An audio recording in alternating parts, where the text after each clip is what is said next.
என் பெயர் தீனா. நான் கன்னியாகுமரி மாவட்டத்தைச் சேர்ந்த ஒரு மீனவன்.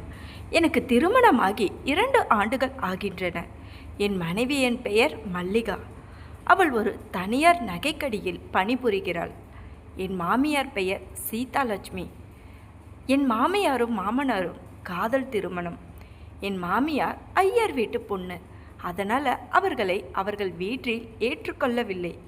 இதனால் மாமனாரும் மாமியாரும் தனியாக தான் வாழ்ந்து வந்தார்கள். மாமியாருக்கு ஒரே பெண். அவளை தான் நான் திருமணம் செய்து உள்ளேன். மாமனார் 2 வருடங்களுக்கு முன்புதான் உடல்நலம் சரியில்லாமல் இறந்தார். பிறகு நாங்கள் மூவரும் ஒரே வீட்டில் சேர்ந்து வசித்து வருகிறோம். எங்களுக்கு இன்னும் குழந்தைகள் இல்லை. நான் தினமும் அதிகாலையில் வேலைக்கு சென்று இரவுதான் வீடு திரும்புவேன். என் மனைவியின் வேலை நேரமும் மாறுபடும். பெரும்பாலும் அவளும் இரவு 9 மணிக்கு மேலே தான் வீடு வருவாள். இப்படி ஒரு அமைதியான வாழ்க்கையில் எங்களுக்குள் ஒரு ரகசியம் உருவானது. அந்த ரகசியம்தான் எனக்கும் என் மாமியாருக்கும் இடையே ஒரு விசித்திரமான பிணைப்பை உருவாக்கியது. இந்த கதையை நான் உங்களிடம் பகிர்ந்து கொள்ளப் போகிறேன். ஒரு நாள் வழக்கம் போல நான் கடலுக்கு போய் மீன் பிடித்து விட்டு வீட்டுக்கு திரும்பி கொண்டிருந்தேன். வழியெங்கும் என் தம்பிக்கு என்ன ஆனதோ ஒரு மாதிரி விசித்திரமாக இருந்தாள். நானும் அவனை அடித்தும் பார்த்தேன். அவன் மண்டையில் அடி வாங்கி வாந்தி எடுத்தும் எந்த பயனும் இல்லை. இவனை சமாதானம் பண்ண என் மனைவியும் வீட்டில் இருக்க மாட்டாள். என்ன பண்ணலாம் அப்படின்னு யோசிக்கும் போதுதான் திடீர்னு என் மாமியார் சீதா பற்றிய எண்ணங்கள் எனக்கு வந்தது. வீட்டுக்கு போனதும் என் தம்பியை அவளிடம் கொடுத்து சாப்பிட வைத்து அமைதிப்படுத்தி தூங்க வைத்து விடலாம் என்று நினைத்தேன். பிறகு அவளுக்கு என்ன உதவி செய்யலாம், எப்படி அவரை மகிழ்விக்கலாம் என்ற சிந்தனையிலேயே மூழ்கியிருந்தேன். நான் வீட்டின் வாசலை அடைந்தபோது குளியல் அறையிலிருந்து தண்ணீர் சத்தம் கேட்டது. என் மாமியார் சீதா குளித்து கொண்டிருந்தாள். நான் மாமி என்று அழைத்தேன். உள்ளே இருந்து மாப்பிள்ளையா, நான் குளிச்சுட்டு வரேன் என்று இனிமையான குரலில் கேட்டது. நான் என் அறைக்கு சென்று அமர்ந்தேன். ஆனால் என் மனம் அமைதியாக இல்லை. சிறிது நேரத்தில் என் மாமியார் குளித்து முடித்து ஈரமான கூந்தலுடன் வெளியே வந்தார்.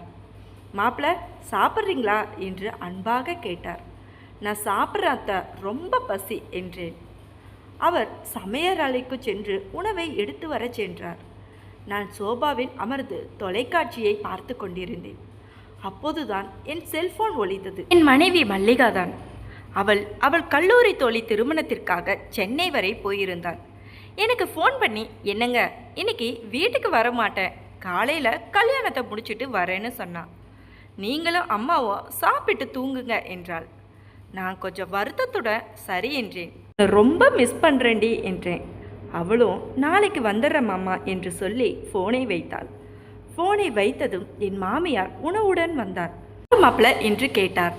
மல்லிகா தான் மாமி, இன்னைக்கு இரவு வரமாட்டாளாம் என்றேன். அவள் புருவத்தை உயர்த்தினாள். எப்பவும் இதே வேலை தான், சரி நீங்கள் சாப்பிடுங்க மாப்பிள்ள என்றார். நான் சாப்பிட்டு கொண்டே அவளை பார்த்தேன். அன்று இரவு பேய் மழை கொட்டி கொண்டு இருந்தது. இடி விழும் சத்தம் வேற. அவள் பயந்தபடி ஏதோ ஒரு மாதிரி தயங்குவது போல இருந்தாள். மாப்பிள்ள, எனக்கு இரவு தனியாக தூங்க பயமாக இருக்கும் என்று மெதுவாக சொன்னார். என் இதயம் சட்டென்று படபடத்தது. அந்த இரவு எங்கள் இருவருக்கும் இடையே ஒரு புதிய தொடக்கமாக அமையுமா? என் மனைவி இல்லாத அந்த இரவில் என்ன நிகழ்ந்தது? நான் சாப்பிட்டு முடித்துவிட்டு மீண்டும் சோபாவில் அமர்ந்து தொலைக்காட்சியை பார்த்து கொண்டிருந்தேன். ஆனால் என் கண்கள் தொலைக்காட்சியில் இல்லை. என் மாமியார் சீதா சமையல் அறையில் பாத்திரங்களை சுத்தம் செய்து கொண்டிருந்தாள். எப்பவாவது மட்டும் என்னை ஒரு பார்வை பார்ப்பாள். எங்கள் கண்கள் சந்திக்கும் போதெல்லாம் ஒரு விதமான பதட்டம் எங்களுக்குள் ஓடியது. நான் எழுந்து என் அறைக்கு சென்றேன். அங்கே படுக்கையில் சாய்ந்து கொண்டே ஏதோ யோசித்து கொண்டிருந்தேன். கொஞ்ச நேரத்தில் மெல்லிய காலடி சத்தம் கேட்டது. என் அறையின் கதவு திறக்கப்பட்டது. என் மாமியார் உள்ளே நுழைந்தார். கையில் ஒரு கிளாஸ் பால் வைத்திருந்தார். மாப்பிள்ள, நீங்கள் இன்னும் தூங்கலையா? பால் குடிங்க என்றார். நான் பாலை வாங்கி குடித்தேன். அவர் என் அருகில் உள்ள நாற்காலியில் அமர்ந்தார். அறையில் இருண்டு கொண்டிருந்தது. வெளியே விளக்குகள் அணைக்கப்பட்டிருந்தன. மாப்பிள்ள, எனக்கு உண்மையிலேயே பயமாக இருக்கு. இந்த வீடு ரொம்ப பெருசாக இருக்கு. இடி சத்தம் வேற, என்னால் தனியாக இருக்க முடியல. சின்ன வயசுல இருந்தே இடி என்றால் எனக்கு பயம். நீங்கள் இல்லைன்னா என்னால் தூங்கவே முடியாது என்று அவர் மெல்லிய குரலில் நடுக்கத்துடன் சொன்னார். நான் அவருக்கு ஆறுதல் சொல்ல வேண்டும் என்று நினைத்தேன். பயப்படாதீங்க அத்தை, நான் இருக்கேன் என்றேன். ஆனால் அடுத்து அவர் சொன்ன வார்த்தைகள் என்னை அதிர்ச்சியில் ஆழ்த்தியது. மாப்பிள்ளை, நீங்கள் இன்னைக்கு என் அறையில் வந்து தூங்க முடியுமா? எனக்கு மிகவும் பயமாக இருக்கு என்று குரலில் கேட்டார். எனக்கு ஒரே நேரத்தில் ஆச்சரியமும் பதட்டமும் ஒரு விதமான பரபரப்பும் ஏற்பட்டது. என்ன பதில் சொல்வது என்று எனக்கு தெரியவில்லை. மனம் முழுவதும் துள்ளி குதித்து கொண்டு இருந்தது. என் மனைவி இல்லாத நேரம் நானும் என் மாமியாரும் மட்டும். இது முறையா இல்லையா? என் மனம் இரண்டாக பிளவுபட்டது.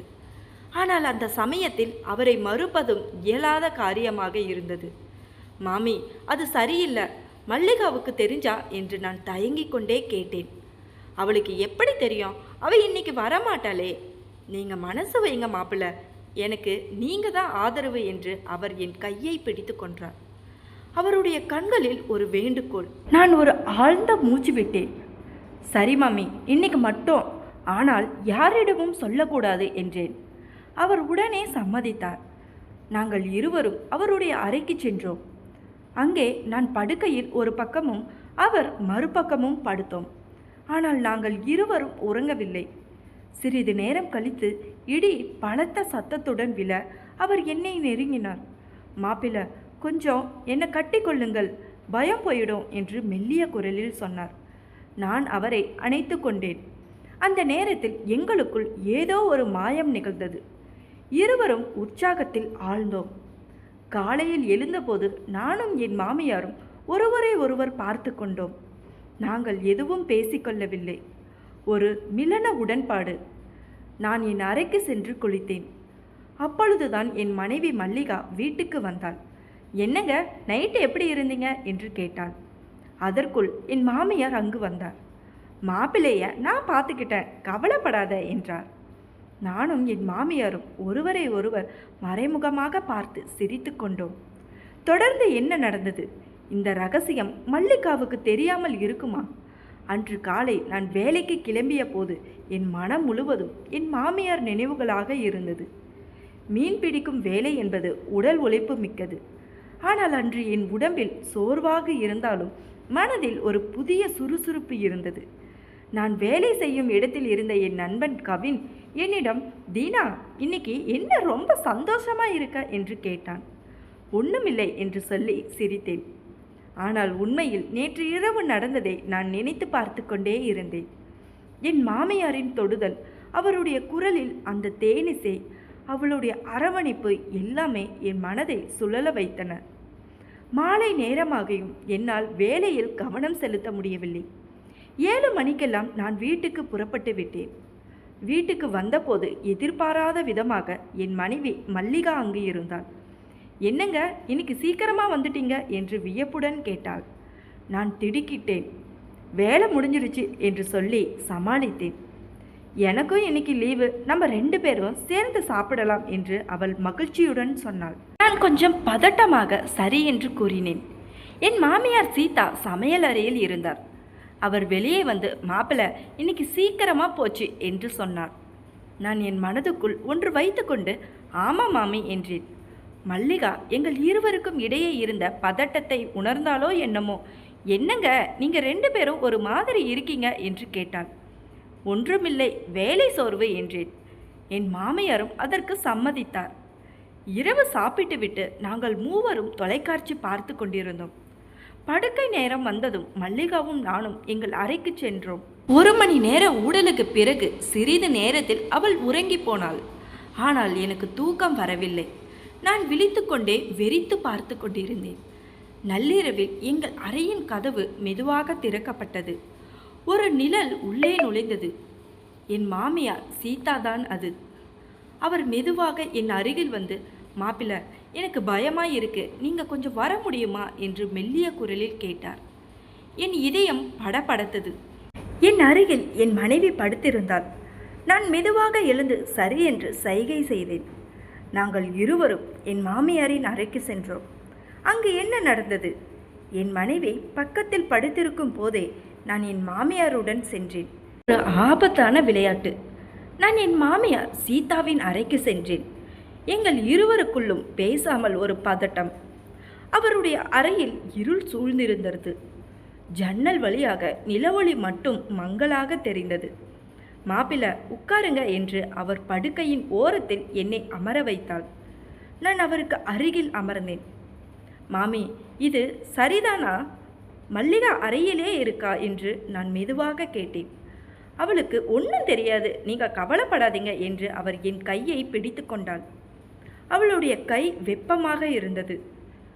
நான் அவளுடைய கண்களை பார்த்தேன். அதில் ஒரு பெண்ணின் இயக்கம் தெரிந்தது. என் மாமியாருக்கு வயது 52 இருக்கும். ஆனால் அவர் இன்னும் அழகாகவும் கவர்ச்சியாகவும் இருந்தார். அவருடைய உடல் நலமாக இருந்தது. ஐயர் ஆத்து பொண்ணு என்பதால் நல்லா பால் நிறம். அவர் என்னை ஒரு மகன் போல மட்டும் பார்க்கவில்லை என்பது அன்று இரவு நான் உணர்ந்தேன். மாப்பிள்ளை, உங்களுக்கு ஒரு விஷயம் தெரியுமா? நீங்கள் இந்த வீட்டுக்கு வந்ததிலிருந்து எனக்கு ரொம்ப பிடிச்சிருக்கு என்று அவர் தயக்கத்துடன் சொன்னார். நான் அதிர்ச்சி அடைந்தேன். அம்மி, அப்படி சொல்லாதீங்க. நீங்கள் என் மனைவியின் அம்மா என்று நான் பதில் சொன்னேன். அது எனக்கு தெரியும், ஆனால் மனசு கட்டுப்படுறதா இல்லை. நேற்று இரவு நீங்கள் என்ன அணைச்சிக்கிட்டீங்க. அந்த உணர்வு இன்னும் என்னை விட்டு பிரியலை என்று அவர் முணுமுணுத்தார். நான் ஒன்றும் பேச முடியாமல் திகைத்தேன். அவர் என் முகத்தை நெருங்கினார். இன்னைக்கு ஒரு முறை ப்ளீஸ் என்று கெஞ்சினார். என்னால் மறுக்க முடியவில்லை. ஏனெனில் என் மனதிலும் அதே எண்ணம் இருந்தது. நாங்கள் ஒருவரை ஒருவர் அணைத்து கொண்டோம். நாங்கள் அப்படியே நெருங்கி படுத்தோம். அவர் என் மார்பில் தலை வைத்து கொண்டார். நான் அவருடைய கூந்தலை வருடி கொடுத்தேன். எங்களுக்குள் பேசாமல் ஒரு இனிமையான தருணம். திடீரென எங்கள் அறையின் கதவு தட்டப்பட்டது. என் மனைவி மல்லிகாவின் குரல். அம்மா, தீனா எங்க? அவரை காணுமே. நானும் என் மாமியாரும் திடுக்கிட்டு விழித்தோம். என் மாமியாருக்கு முகம் வெளுத்து போனது. மாப்பிள்ளை, ஒன்றும் பேசாதீங்க, நான் பார்த்துக்கிறேன் என்று மெதுவான குரல் கொடுத்தாள். மல்லிகா, நான் தூங்கிக்கிட்டு இருக்கேன். மாப்பிள்ளை காத்து வாங்க ஏதாவது வெளியே போயிருப்பாரு என்றேன். ஆனால் மல்லிகா நம்பவில்லை. வெளியே பார்த்துட்டேன். இல்லாமா, நீங்கள் கதவை திறங்க என்றாள். இப்போது என்ன நடக்கும்? எங்கள் ரகசியம் வெளிப்படுமா? மல்லிகா கதவை திறந்தால் என்ன நடக்கும்? மல்லிகா கதவை தட்டிக்கொண்டே இருந்தாள். என் மாமியார் சீதா என்னை பார்த்து, மாப்பிள்ளை, நீங்கள் இந்த அறையின் பின்புற கதவு வழியாக உங்கள் அறைக்கு போயிடுங்க என்று மெதுவாக சொன்னார். ஆனால் அந்த வீட்டில் பின்புற கதவு இல்லை என்பது எனக்கு தெரியும். அசையாமல் நின்றேன். மாமி, பொய் சொல்லி ஆக போகிறது ஒன்றுமில்லை, உண்மையை சொல்லிடுவோம் என்றேன். ஆனால் அவர் பதறினார். வேண்டாம் மாப்பிள்ள, என் மகளை இழக்க நான் விரும்பல என்று அவர் என்னை கெஞ்சினார். நான் பெருமூச்சு விட்டேன். சரி, நானே கதவை திறப்பது என்று முடிவு செய்தேன். நான் நேராக சென்று கதவை திறந்தேன். மல்லிகா எதிரில் நின்றாள். அவள் கண்கள் என்னை பார்த்த பின்னர் என் பின்னால் அவள் அம்மாவை பார்த்ததும் அவள் முகம் மாறியது. என்ன இது, நீங்கள் 2 பேரும் ஏன் ஒரே அறையில் இருக்கீங்க என்று கோபமாக கேட்டாள். என் மாமியார் உடனே விளக்கம் சொல்ல முற்பட்டாள். மல்லிகா, எனக்கு ரொம்ப பயமாக இருந்தது, அதான் மாப்பிள்ளையே கூப்பிட்டேன். நீ வேற வேலையாக இருந்த, வேறு வழி இல்லை என்றாள். ஆனால் என் மனைவியின் முகத்தில் சந்தேகம் தெளிவாக தெரிந்தது. இது முதல் முறையா? நேற்று இரவு நான் இல்லாத போதும் இப்படிதானா என்று என்னை கேட்டாள். நான் பொய் சொல்ல முடியாமல் தலை குனிந்தேன். என் மாமியார் அழத் தொடங்கி விட்டாள். அம்மா, உனக்கு நான் உயிருக்கு உயிரானவ, இந்த விஷயத்தை நீ தவறாக புரிஞ்சிக்காத என்று கெஞ்சினார். மல்லிகா சிறிது நேரம் அமைதியாக இருந்தாள். பின்னர், சரி, இனிமேல் இப்படி நடக்கக்கூடாது. நான் இருக்கும் போதே நீங்கள் என்னை தவிர்த்து இப்படி செய்தது எனக்கு வேதனையாக இருக்கு என்றாள். நானும் இனிமேல் இப்படி நடக்காது என்று வாக்கு கொடுத்தேன். என் மாமியாரும் அதை ஒப்புக்கொண்டார். ஆனால் எங்கள் கண்கள் சந்தித்த போது அந்த வாக்கு பொய்யாக போவதை நாங்கள் உணர்ந்தோம். மல்லிகா எங்களை மன்னித்துவிட்டு எல்லோரும் ஒன்றாக பேசி விஷயத்தை முடித்துக்குவோம் என்றாள். நாங்கள் மூவரும் அமர்ந்து பேசினோம். ஒரு நிபந்தனை வைத்தாள். இனிமேல் யாருக்கு பயம் என்றாலும் என்னிடம் சொல்லுங்கள், நான் இருக்கிறேன். என் கணவரை இப்படி பயன்படுத்தி கொள்ளாதீர்கள் என்றாள். நானும் ஒப்புக்கொண்டேன். ஆனால் மனதுக்குள் ஒரு எரிச்சல். நான் ஒரு பொருளாக என் மாமியார் அமைதியாக கண்ணீர் விட்டார். அன்று இரவு நாங்கள் மூவரும் ஒரே அறையில் தூங்கினோம். மல்லிகா நடுவிலும், நானும் என் மாமியாரும் இருபுறமாக. அது ஒரு விசித்திரமான இரவு. தொடர்ந்து நிலைமை எப்படி மாறியது? மூவரும் ஒரே அறையில் தூங்கினோம். அன்று இரவுக்கு பிறகு வீட்டின் சூழ்நிலை மாறியது. மல்லிகா மிகவும் கவனமாக இருக்க ஆரம்பித்தாள். அவள் வேலைக்கு செல்லும் முன், நீங்கள் 2 பேரும் தனியாக இருக்க மாட்டீங்களா என்று என்னிடம் கேட்பாள். நான் இல்லை, நான் வேலைக்கு போயிடுறேன் என்று சொல்லிவிடுவேன். ஆனால் உண்மையில் என் மனம் என் மாமியாரிடமே இருந்தது. ஒரு நாள் நான் பாதி வேலையிலிருந்து வீட்டுக்கு திரும்பினேன். மல்லிகா வேலைக்கு சென்று விட்டாள். என் மாமியார் மட்டும் வீட்டில் இருந்தார். நான் வந்ததும் அவர் திடுக்கிட்டார். மாப்பிள்ளை, ஏன் இப்போ வந்தீங்க என்றார். உங்களை பார்க்கத்தான் என்று நான் நேரடியாக சொன்னேன். அவர் முகம் சிவந்தது. மல்லிகா சொன்னதை மறந்துட்டீங்களா என்றார். மறக்க முடியாது, ஆனால் என்னால் உங்களை தவிர்க்கவும் முடியாது என்றேன். நான் அவரை நெருங்கினேன். அவர் பின்வாங்கினார். வேண்டாம் மாப்பிள்ள, என் பொண்ணு சொன்ன வாக்கை நான் காப்பாற்றணும் என்று கெஞ்சினார். ஆனால் உங்கள் மனசு உங்களை காப்பாற்றாதா மாமி என்று கேட்டேன். அவர் அமைதியானார். நான் அவர் கையை பிடித்தேன். ஒரு முறை மட்டும் என்றேன். அவர் என்னை பார்த்தார். அந்த பார்வையில் ஒரு சம்மதமும் இருந்தது. நாங்கள் மீண்டும் அவருடைய அறைக்கு சென்றோம். இந்த முறை நாங்கள் எந்த தயக்கமும் இல்லாமல் ஒருவரை ஒருவர் அணைத்து கொண்டோம். அது ஒரு மதிய வேலை. வெளியே சூரியன் உச்சியில் இருந்தான். ஆனால் எங்கள் அறையில் இருள் மட்டும் சூழ்ந்திருந்தது. நாங்கள் பேசிக்கொள்ளாமல் இருந்தோம். வார்த்தைகள் தேவையில்லை. அந்த நேரம் எங்களுக்கு மட்டுமே சொந்தமானது. சிறிது நேரத்தில் நாங்கள் பிரிந்தோம். இது கடைசி முறைதான் மாப்பிள்ள என்று அவர் கண் கலங்க சொன்னார். நான் உங்களுக்கு தெரியும் அத்தை, இது கடைசியாக இருக்காது என்று சொல்லிவிட்டு என் அறைக்கு சென்றேன். அன்று மாலை மல்லிகா வந்ததும் என் மாமியார் இயல்பாக நடந்து கொண்டார். ஆனால் நானும் என் மாமியாரும் ஒருவரை ஒருவை பார்க்கும் போதெல்லாம் எங்கள் பார்வைகளில் ஒரு ரகசியம் ஒளிந்திருந்தது. இரவு உணவின் போது மல்லிகா, அம்மா உங்களுக்கு இன்னும் பயமா இருக்கா என்று கேட்டாள். இல்லடி, இப்பொழுது நன்றாக இருக்கு என்றார் என் மாமியார். நானும் புன்னகைத்தேன். இரவு தூங்கு செல்லும் போது மல்லிகா என்னிடம், என்னங்க என்னை மறந்துட்டீங்களா என்று விளையாட்டாக கேட்டாள். இல்லை என்று சொல்லி அவளை அணைத்து கொண்டேன். ஆனால் என் மனதில் மட்டும் என் மாமியாரின் முகமே இருந்தது. தொடர்ந்து இந்த ரகசியம் எப்படி மேலும் வளர்ந்தது? மல்லிகாவுக்கு தெரியாமல் எங்கள் ரகசிய சந்திப்புகள் தொடர்ந்தன. ஆனால் ஒரு நாள் எதிர்பாராத விதமாக ஒரு சம்பவம் நடந்தது. வாரங்கள் கடந்தன. என் மாமியார் சீதாவுக்கும் எனக்கும் இடையேயான ரகசிய உறவு தொடர்ந்தது. மல்லிகா அதை சந்தேகிக்கவில்லை. ஆனால் ஒரு நாள் என் மனைவி எதிர்பாரா விதமாக மதியம் வீட்டுக்கு வந்துவிட்டாள். அன்று நானும் என் மாமியாரும் அவருடைய அறையில் இருந்தோம். திடீரென வாசக்கதவு திறக்கும் சத்தம் கேட்டது. நாங்கள் திடுக்கிட்டு போனோம். என் மாமியார் முகம் வெளுத்து போனது. மாப்பிள்ள, ஜன்னல் வழியா போயிடுங்க என்றார். ஆனால் ஜன்னல் மிகவும் உயரத்தில் இருந்தது. என்னால் முடியாது மாமி, நான் இங்கேயே இருக்கேன் என்றேன். மல்லிகாவின் குரல் கேட்டது. அம்மா எங்கே இருக்கீங்க என்று கேட்டுக்கொண்டே எங்கள் அறைக்குள் வந்தாள். கதவு பூட்டி இருந்தது. அம்மா கதவை திறங்க என்றாள். என் மாமியார் நடுங்கிக் கொண்டே கதவை திறந்தாள். மல்லிகா உள்ளே வந்தாள். என்னை பார்த்ததும் அவள் முகத்தில் ஆச்சரியமும் கோபமும் ஒன்றாக வந்தன. மறுபடியும் இதே கதையா என்று கத்தினாள்.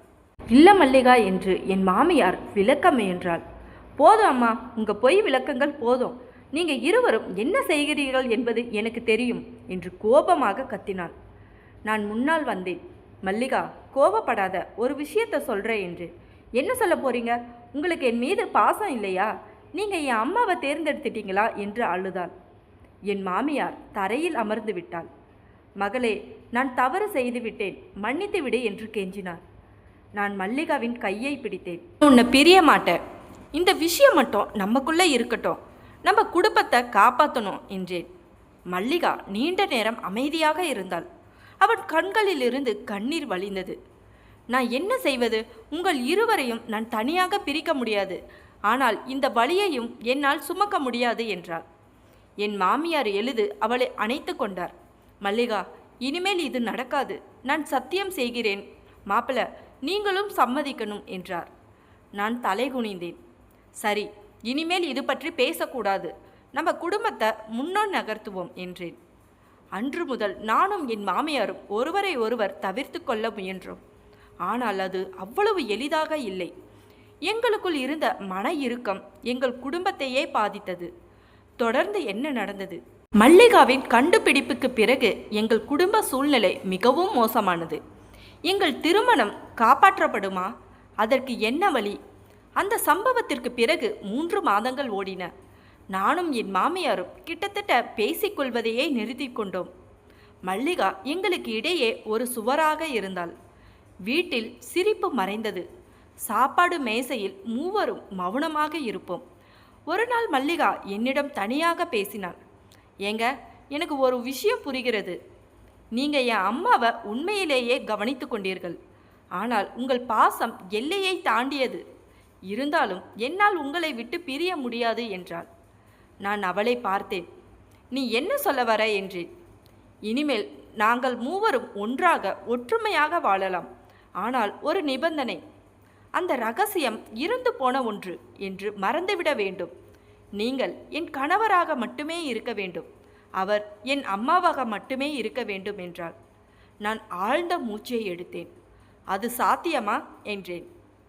நாம் முயற்சி செய்யலாம் என்றாள். என் மாமையாரையும் அழைத்து மல்லிகா இதை பற்றி பேசினாள். அவர் மல்லிகா சொல்வதுதான் சரி, நாம் முயற்சி செய்வோம் என்றார். நாங்கள் ஒரு புதிய தொடக்கத்தை முடிவு செய்தோம். மெதுவாக நாங்கள் மீண்டும் பேசத் தொடங்கினோம், சிரிக்கத் தொடங்கினோம். என் மனைவி கர்ப்பமானாள். அந்த செய்தி எங்கள் மனதில் ஒரு புதிய மகிழ்ச்சியை பரப்பியது. என் மாமியார் பாட்டியாக போகும் மகிழ்ச்சியில் பூரித்தாள். நான் அப்பாவாக போகும் பதட்டத்தில் இருந்தேன். ஒரு மாலை நேரத்தில் நாங்கள் மூவரும் வீட்டின் மொட்டை மாடியில் உட்கார்ந்திருந்தோம். மல்லிகா என் தோளில் சாய்ந்திருந்தார். என் மாமியார் எங்கள் அருகில் அமர்ந்திருந்தார். இப்போது எப்படி இருக்கிறது என்று கேட்டாள். நானும் நன்றாக இருக்கின்றேன். அன்று இரவு நாங்கள் மூவரும் ஒரே அறையில் தூங்கினோம். இந்த முறை எந்த ரகசியமும் இல்லாமல், எந்த நிபந்தனையும் இல்லாமல் அப்போதுதான் எனக்கு புரிந்தது. உண்மையான பாதுகாப்பு என்பது பகிர்ந்து கொள்ளும் உறவுகளில் இருப்பதில்லை. மாறாக ஒருவரை ஒருவர் மதிக்கும் உள்ளங்களிலிருந்து வருகிறது. நான் என் மனைவியின் கையை பிடித்தேன். என் மாமியார் எங்களை பார்த்து புன்னகைத்தார். அந்த புன்னகையில் எங்கள் அனைவருக்கும் ஒரு நிம்மதி இருந்தது. நாங்கள் ஒரு குடும்பமாக மாறினோம். கடந்த கால தவறுகளை நினைவூட்டி கொள்ளாமல் எதிர்காலத்தை நோக்கி நகர்ந்தோம். எங்களுக்கு ஒரு மகள் பிறந்தாள். அனைவருக்கும் ரொம்ப சந்தோஷம். இப்பொழுது என் மகளுடன் விளையாடும் போதெல்லாம் அந்த 2 நாட்களை நினைத்து வியப்படைகிறேன். உறவுகள் எவ்வளவு உடையக்கூடியவை, ஆனால் எவ்வளவு வலிமையானவை. கதையின் முடிவு இதுதான். ஒவ்வொரு குடும்பத்திலும் ஏதோ ஒரு ரகசியம் இருக்கும். ஆனால் அந்த ரகசியத்தை எப்படி எதிர்கொள்கிறோம் என்பதில்தான் வித்தியாசம். இந்த கதை உங்களுக்கு பிடித்து இருந்தால் நம்ம சேனலுக்கு சப்ஸ்கிரைப் பண்ணி சப்போர்ட் பண்ணுங்கள் நண்பர்களே.